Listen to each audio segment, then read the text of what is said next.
තුලින් සැලසුම් දෙකක් ක්‍රියාත්මක කළ අතර පසුගිය 11 වෙනිදා ජේ.කේ. බායි නැමැති අපරාධ කල්ලි සමාජිකයා එරට ආරක්ෂක අංශවලද සහයෝගයෙන් නේපාලයේ තමිල් ප්‍රදේශයේදී කොටු කර ගැනීමට හැකි වුණා.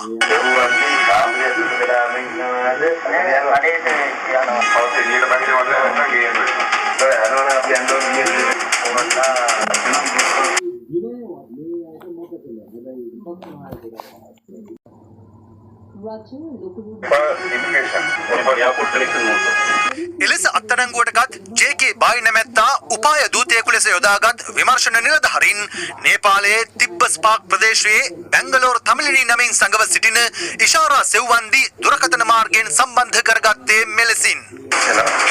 මොකද පන් කරන්නේ? මං බය වුණා.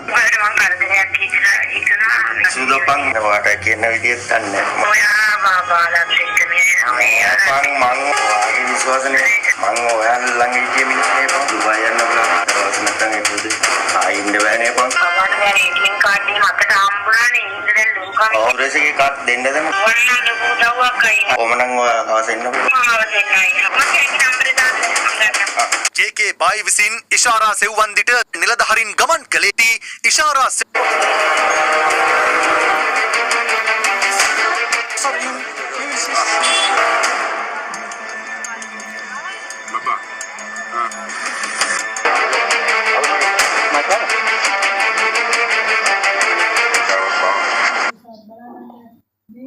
යාමට සහාය